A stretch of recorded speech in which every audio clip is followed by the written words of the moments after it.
Bridget,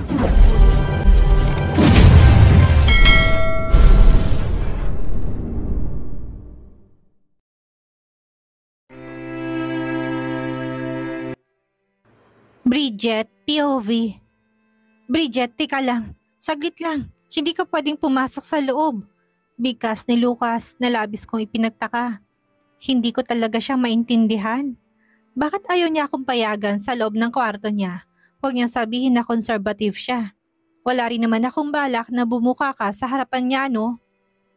Isa pa nga sa inaalala ko ngayon ay paano na sa gabi ng honeymoon namin.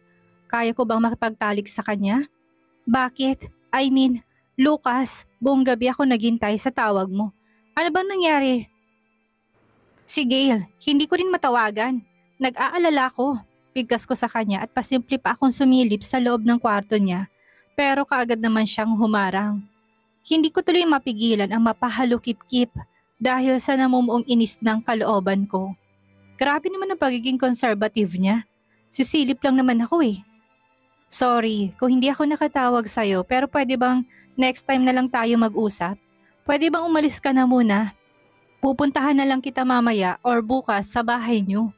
Basta wag ngayon. Promise, magpapaliwanag ako. Nakikiusap na bigkas ni Lucas sa akin. Nagtataka tuloy akong napatitig sa kanya. Feeling ko kasi talaga para bang may tinatago siya sa akin. Hindi pa nga kami kasal pero heto siya. Kahit sa pagpasok sa loob ng kwarto niya, gusto niya akong pagbawalan. Anong klaseng boyfriend siya? Hindi ko mapigilan na mapabuntong hininga at mataman kong tinitigan si Lucas. May nangyari ba? Bakit ayaw mo sabihin sa akin? Bakit pakaramdam ko may tinatago ka sa akin, Lucas? Seryoso kong bigkas sa kanya at malakas siyang hinawi at mabilis akong pumasok sa loob ng kwarto niya. Akmang pipigilan pa sana ako ni Lucas pero huli na ang lahat. Tuluyan na ako nakapasok sa loob at isang hindi inaasahang tao ang kaagad kong nakita sa loob. Si Gail. Saktong kalalabas lang din ng banyo habang nakatapis lang ng tuwalya. Anong ibig nitong sabihin? Gail, anong ginagawa mo dito sa kwarto ni Lucas? Kaagad kong bigkas. Pakiramdam ko, biglang nanginig ang laman ko sa nasaksihan. Ni sa hinagap ko hindi ko inaasahan na maabutan ko ang best friend ko sa mismong kwarto ng lalaking magiging asawa ko. Bridget? Mahinang bigkas ni Gail sa akin. Kita kong pagkagulat sa mukha niya habang hindi makadiretso ng tingin sa akin. Hindi ko naman mapigilan ang pagpatak ng luha sa aking mga mata dahil sa matinding frustrations. Bakit? Bakit nagawa mo to sa akin? Akala ko ba kaibigan kita? Pero bakit nandito ka sa kwarto ni Lucas? Hindi makapaniwala kong bigkas. Kagad naman siyang napaiyak. Napatingin din siya kay Lucas na para bang nangihingi ng saklolo. Bridget, please. Alam ko nagulat ka sa nasaksihan mo ngayon pero maniwala ka sa akin. Hindi ko rin alam kung bakit nangyayari to. Basta nagising na lang ako isang umaga na siya na palang gusto ko.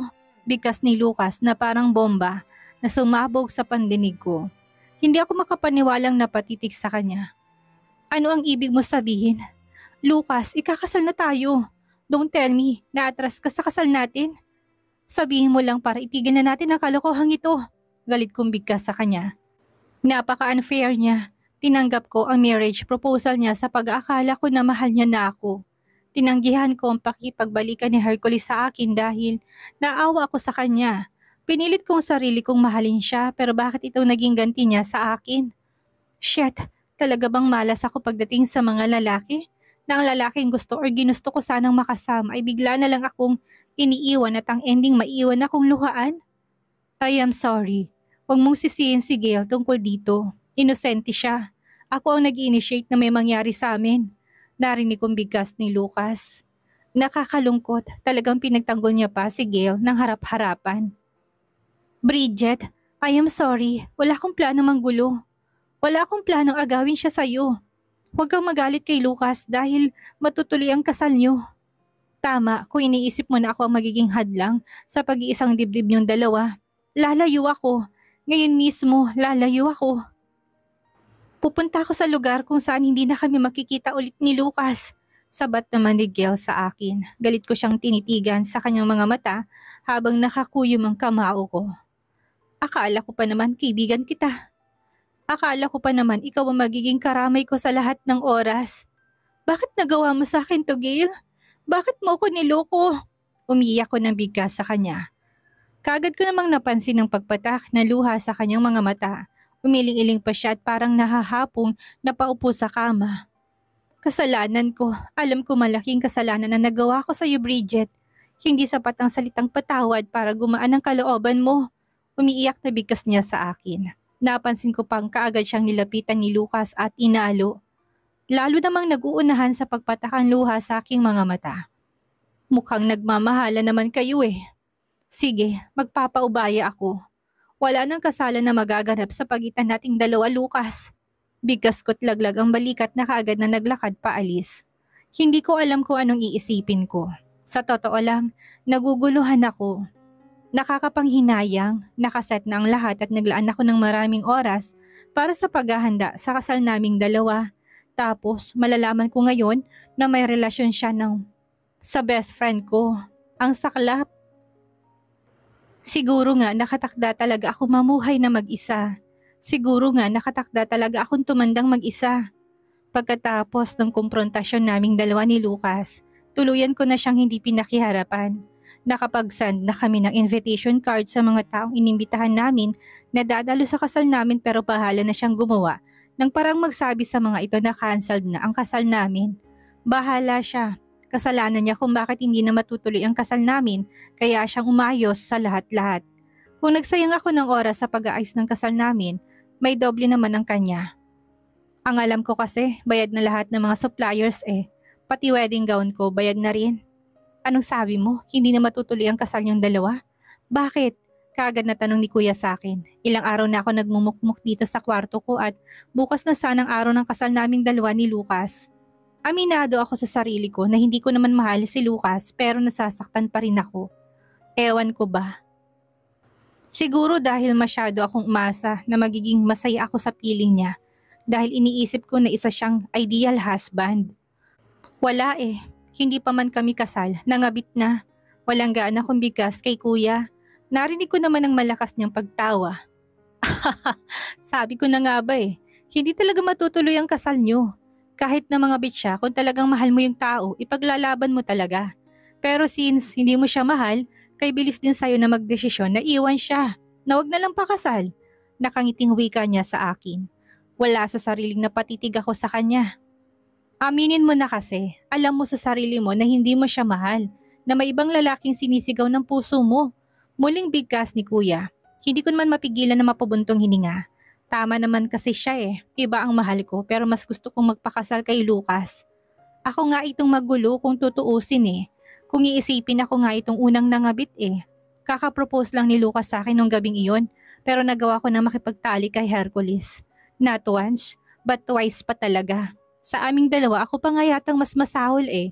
Ako itong mas may malaking pagkakamali. Ang kaibahan nga lang, hindi ako nahuli ni Lucas. Ano ngayon ang gagawin ko? Naguguluhan kong tanong kay Kuya. Lumabas ka at ituloy mong buhay mo, nakangiting sagot ni Kuya sa akin. Hindi ko naman mapigilan ang mapakamot ng sarili kong ulo. Pwede mong ituloy ang kasal mo kay Lucas, yun kung payag si Lucas. Balita ko kasi, ilang araw na naglalasing ang gago. Walang nakakaalam kung anong reason ng paglalasing niya. Kung ang paglalasing niya ba dahil iniwan siya ni Gail or dahil hindi na matutuloy ang kasal niyo. Ewan, ang gulo rin ng taong yun eh. Bigas ni Kuya na labis kong kinagulat. Ha? Umalis na si Gail? Kaagad kong tanong sa kanya. Nakingiti namang tumango si Kuya. Gulat ka no? Yan kasi. Ilang beses nang pabalik-balik si Gail dito sa bahay para sana magpaliwanag. Ayaw mo kasing harapin. Good luck na lang. Mukhang mawawalan ka pa yata ng mabait na kaibigan. Nangaasar na bigkas pa ni Kuya sa akin. Hindi ko naman mapigilan ang mapasimangot. Tama si Kuya, hindi ko malang binigyan ng chance ang kaibigan ko na magpaliwanag. Hindi ko na rin kasi siya hinarap. Umalis na pala siya, parang gusto ko na tuloy makonsensya. Ano nga bang pinag-iinarte ko? Napipilitan lang din naman ako natanggapin ang marriage proposal ni Lucas. Heist, dapat nga matuwa ako dahil nagkaroon ako ng dahilan para umatras sa kasal naming dalawa na hindi ako ang makukonsensya at masisisi. Lalabas na ako ang malinis gayong kung tutuusin umpisa pa lang ako itong nagloko. Sa nangyari ngayon parang lumalabas tuloy na akong kontrabida. Nakakainis, mapuntahan nga si Lucas at hayaang magpaliwanag. Para naman matapos na to, pero isa lang ang sigurado ako. Walang kasalan na mangyayari. Ayaw ko na't gusto ko nang bumalik sa dati ang buhay ko. Pagkatapos kong ihatid sa school ang mga anak ko, diretso na ako nag-drive papunta sa bahay ni Lucas. Once and for all, dapat lang na magkalinawan na kami. Hindi pwedeng hindi kami mag-usap lalo na't wala akong idea kung ano ang dapat gawin. Bukas na ang araw ng aming kasal at tumawag sa akin ang designer ng gown ko na ihahatid na daw nila ang wedding gown ko mamaya dito sa bahay. Naguguluhan ako. Hindi ko alam kung pupunta ba ako sa simbahan bukas. Hindi ko rin naman alam kung makakarating din ba si Lucas. Sabi ni Kuya, naglalasing daw dahil nga umalis na si Gail ng bansa. Baka naman ang best friend ko na ang mahal niya kaya siya nagkakaganito. Pagdating ng bahay ni Lucas, kagad na rin akong pinapasok ng guard. Naabutan ko si Lucas sa entertainment room ng bahay na nag-uumpisa ng lumaklak ng alak. Pambihira, ang aga-aga umiinom na siya. Grabe naman ang lalaking to. Iisipin ko ng broken-hearted talaga siya. Kagad namang napabaling ang tingin niya sa akin na maramdaman niya ang pagdating ko. Tipid akong ngumiti sa kanya habang naglalakad palapit sa kanya. Lucas, pwede ba tayong mag-usap? Kinakabahan kong tanong sa kanya. Tatawagan na sana kita para sabihin sa'yo na huwag ka na mag-abala pa, na huwag ka na magkunwari sa harapan ko, na gusto mo rin magpakasal sa akin dahil hindi na mangyayari yon. Diretsahan niya bigkas. Hindi naman ako nakapagsalita dahil sa matinding pagkagulat. You know what? Ang akala ko mahal kita eh. Nakatatak sa isipan ko noon pa man na ikaw ang mahal ko. Ang alam ko sa sarili ko, wala akong ibang babaeng gustong makasama habang buhay noon. Kung hindi ikaw lang. Kaya lang hindi ko maintindihan ang sarili ko. Simula nung nakita kong best friend mo si Gail, biglang nagbagong damdamin ko. Nawala ako sa wisyo at bigla na lang akong nabaliw sa kanya. Mahabang bigkas niya sa akin. Hindi naman ako makapaniwala sa narinig sa kanya. Akala ko noon katawan niya lang ang habol ko, na masyado lang akong attracted sa katawan at ganda niya. Na para sa'yo ang puso ko dahil ikaw nga ang pinapangarap ko na maging asawa ko.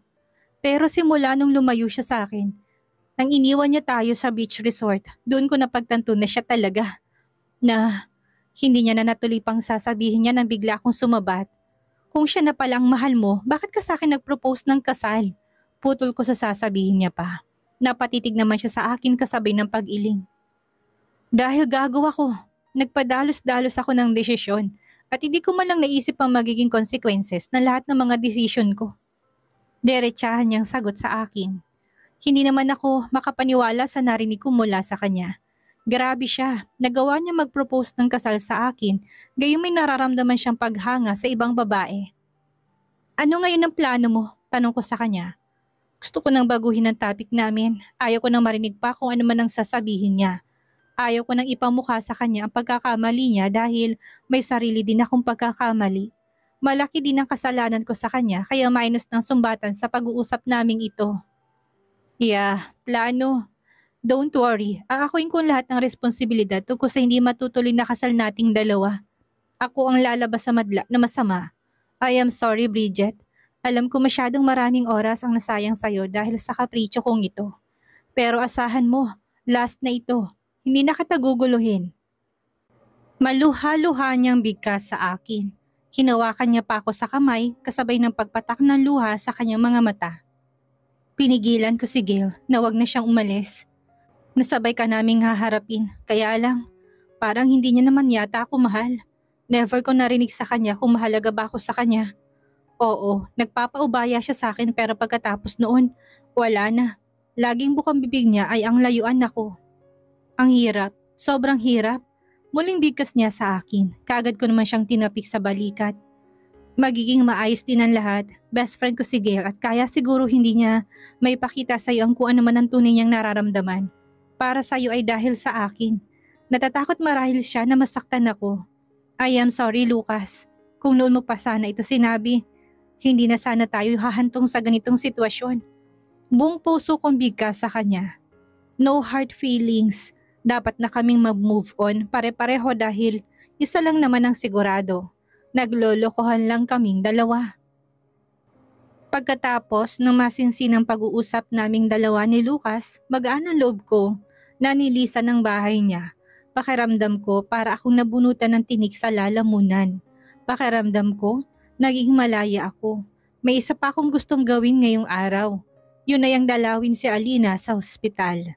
Yun nga lang pagkadating ng ospital, nalaman ko naman na nakalabas na pala si Alina. Wala akong choice kundi ang umuwi na lang ng bahay since alanganin na rin naman kung papasok pa ako ng opisina. Habang nag-drive ako pa uwi, hindi ko mapigilan ng mapaisip. Nasaan na nga ba si Hercules? Ilang araw niya nang hindi dinadalaw ang mga anak namin. Hinahanap na siya ni Lastel at Selena. Parang gusto ko na tuloy pagsisihan ang ginawa kong pag-iwas sa kanya nitong mga nakaraang araw. Mukhang tuluyan na rin akong sinukuan ni Hercules. Sa pag-aakala niyan tuloy na talaga ang kasalan naming dalawa ni Lucas. Hindi pa kasi naglabas ng statement si Lucas eh. Sana soon maglabas na siya ng statement na hindi tuloy ang kasal naming dalawa para naman muling bumalik sa dati ang mga buhay-buhay namin. Tsaka gusto ko ring makarating na rin kay Hercules ang balita. Aminado akong sobra ko siyang na-miss. May mga anak kami at sana magpakita na siya soon, lalo na't nakalabas na pala ng hospital si Alina. Kanina pa ako hindi mapakali. Kanina ko pa tinatawagan ng international number ng best friend kong si Gail, pero hindi nagre-ring. Hindi rin siya online sa lahat ng mga social media accounts niya. Nag-send na ako ng message pero walang reply or hindi man lang niya na-seen. Ngayon pa lang gusto ko ng pagsisihan ng pagiging padalos-dalos ko. Bakit ba kasi inaway ko siya? Bakit ba kasi hindi ko siya hinarap para marinig din ang side niya? Ngayong araw na sana ang kasal namin ni Lucas pero cancelled na nga. Si Lucas na mismo nag-cancel at nag-post na siya ng announcement through his social media account kagabi pa. Feeling ko tuloy, ngayon nag-iisa ako lalo na't hindi na nagpapakita sa Hercules. Imposible naman na hindi niya nabalitaan ng tungkol sa hindi pagkakatuloy ng kasal naming dalawa ni Lucas. Ine-expect ko pa naman na bibisitahin niya ako kagabi para sana personal na i-confirm sa akin kung totoo ba ang nabasa niya sa social media account ng half-brother niya. Kaya lang mukhang wala na yatang pakialam si Hercules.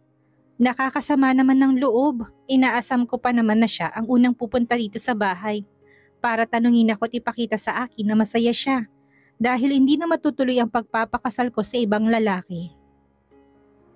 Nagising na ako sa katotohanan, ayaw ko nang pigilan ang sarili ko. Kung hihingi ulit si Hercules ng second chance, pagbibigyan ko talaga siya. Hindi lang naman para sa akin ito, kung hindi para na rin sa mga anak namin. Tama naman talagang sinasabi nila eh, much better na mabibigyan ko ng kompletong pamilya ang mga anak ko. Nakasama nila sa isang bubong ang kanilang mga magulang habang lumalaki sila. Nasa malalim akong pag-iisip nang biglang tumunog ang aking phone. Dali-dali ko tong sinagot at ganun na lang pagguhit ng ngiti sa labi ko nang mabosesan ko si Hercules. Hello Hercules, napatawag ka?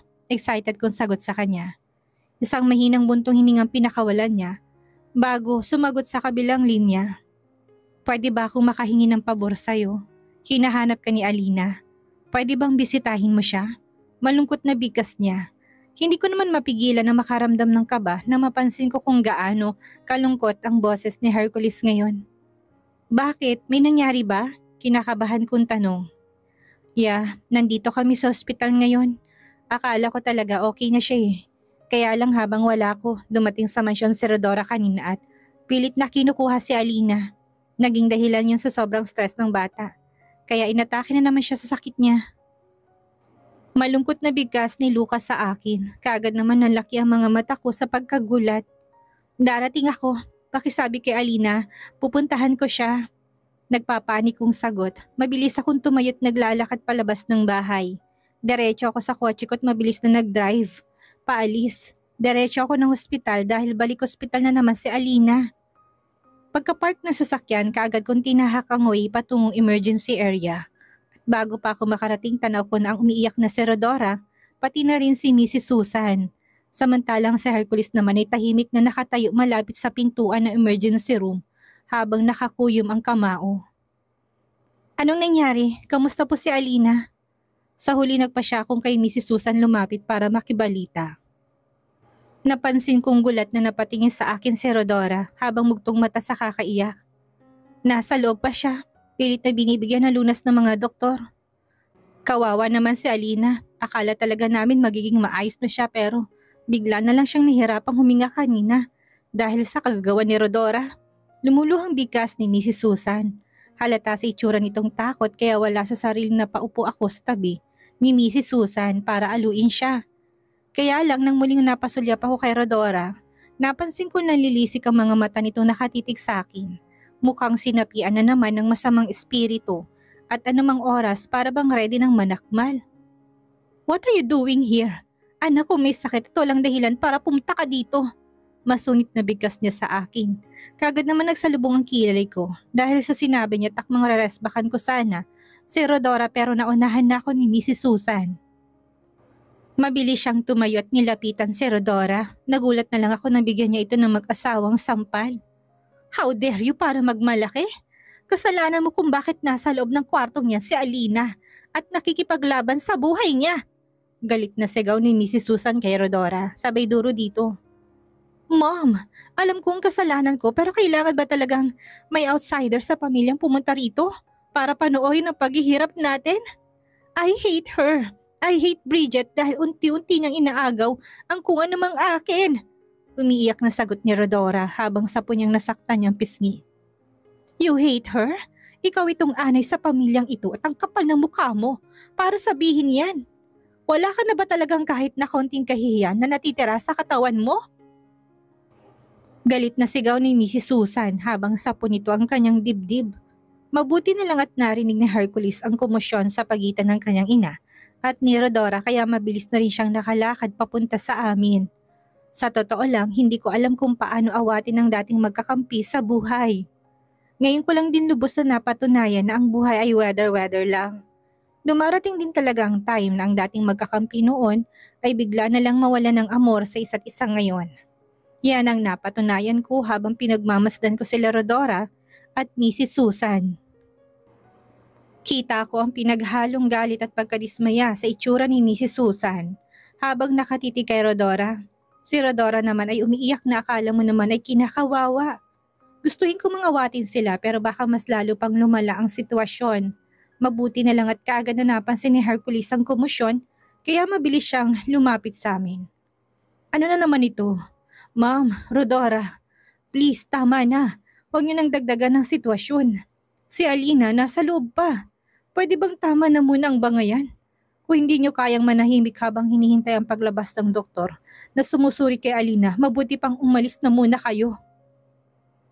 Seryosong bigkas ni Hercules, napasulya pa siya sa akin bago siya muling naglakad paalis para bumalik sa dati niyang pwesto. Hindi naman ako makapaniwala sa inasal niya sa harapan ko ngayon lang. Hindi niya ako pinansin, hindi niya rin ako nginitian. Nakikita ko sa mga titig niya na para bang kasali ako sa kaguluhan nila Mrs. Susan at Rodora. Ako ang ina ni Alina at walang mas may karapatang manatili sa ospital na ito kung hindi ako lang. Muling bigkas ni Rodora at matalim akong tinitigan. Para bang sa mga titig niya sinasabi niyang umalis na ako dahil outsider ako sa buhay ni Alina. Gayon nagmamalasakit lang naman ako. Rodora, Luke, nagmamalasakit lang ako sa bata. Kung may galit ka sa akin, huwag mo na ngayon. Ngayon higit na mas kailangan ni Alina na makita niyang marami nagmamahal sa kanya. Mahinahon kong sagot kay Rodora. Hanggat maaari, ayaw ko makipagtalo sa kanya. Ina din ako at naintindihan ko kung ano man ang nararamdaman niya ngayon. Masakit para sa kanya makita sa hindi ka nais-nais na sitwasyon ng anak niya. Kaya lang parang sarado yatang isipan niya sa mga pagdamay. Tingin niya rin talaga sa akin na isa akong kaaway. Gayong concern lang naman ako sa kalagayan ng anak niya. Hindi si Hercules ang ama ni Alina. Kaya pwede na rin po kayong umalis, Mami Susan. Alam kong pati kayo sinusukan na rin ako. Aminado ako na kasalanan ko kung bakit inatake si Alina sa sakit niya. Pinilit ko siyang sumama sa akin dahil kahit na pagbalibalik ta rin man ang mundo, anak ko siya at outsider siya sa pamilya niyo. Umiiyak na bigkas ni Rodora. Ramdam kong pait sa boses niya habang sinasabi ang katagang iyon at hindi ako bato para hindi makaramdam ng awa sa kanya.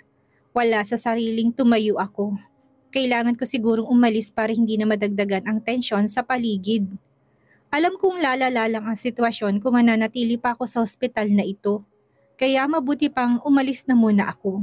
Uwi na muna ako ng bahay ngayon dahil balak kong ako munang susundo sa mga bata sa school. Saan ka pupunta, Iha?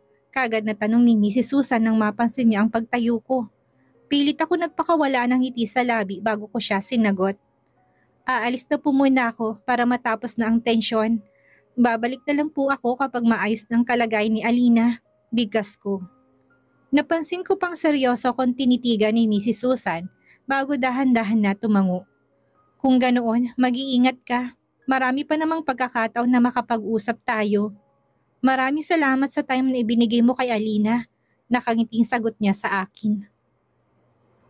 Alanganin naman akong tumango bago ako dahan-dahang naglakad paalis. Kaagad ako nag-drive pauwi ng bahay. Sakto naman na pagdating ko ng bahay, tumawag si Mrs. Susan at binalita niya sa akin na maayos na daw ang kalagayan ni Alina. Kahit papaano, gumaan ang kalooban ko sa balitang iyon. Dadalawin ko na lang siguro siya sa mga susunod na araw sa ospital. Mabilis na dumaan ang mga araw. Masasabi ko na balik sa dati ang buhay ko. Pumapasok ng opisina at umuwi pagkatapos ng trabaho. Si Kuya Clifford na ang CEO at ako naman na isa sa mga executive. Masasabi ko na medyo magaan ang trabaho ko sa bagong rules ko sa kumpanya. Maganda na rin ito para matutukan ko na rin ang paglaki ng mga anak ko. Ayaw ko na rin kasing magpakabisi sa buhay. Kahit naman hindi ako magtrabaho, mabibigyan ko pa rin naman ng magandang buhay ang mga anak ko.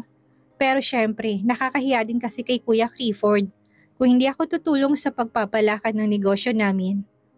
Isang umaga, kasalukuyang kaming kumakain ng breakfast kasamang mga anak ko nang sinabi na isa sa mga kasambahay namin na nasa labas daw sa Hercules. Hindi ko naman maiwasang makaramdam ng excitement. Eto kasi ang kauna-unahang pagkakataon na dumalaw siya ng bahay simula nung last na pagkakahospital ni Alina. Kadalasan kasi sa school niya inaabangan ang mga anak namin. Hindi naman ako pwede magreklamo dahil alam kong abala raw siya. Puspusan din ang paghahanap nila ng posibleng magiging donor ni Alina para maisagawa ng operasyon ng bata. Susugal sila dahil habang tumatagal, lalong nagiging delikadong kondisyon ng bata. Kaya alam ko talagang sobrang abala na Hercules nito mga nakaraang araw. Gayunpaman, hindi ko pa rin maiwasang makaramdam ng himutok. Pakiramdam ko kasi, binabaliwala niya na ako. Parang lumamig din ang pakikitungo niya sa akin na hindi ko maintindihan. Nasasaktan man sa bagong pagtrato niya sa akin, wala akong choice kung hindi tanggapin yon. Kasalanan ko rin naman, ako itong pakipot noon eh. Ano na kaya mangyayari kay Alina? Baka hanap kaya ito ng donor para sa agarang paggaling niya?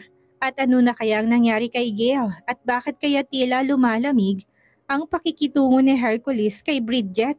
Yan ang ating aalamin sa susunod nating kabanata.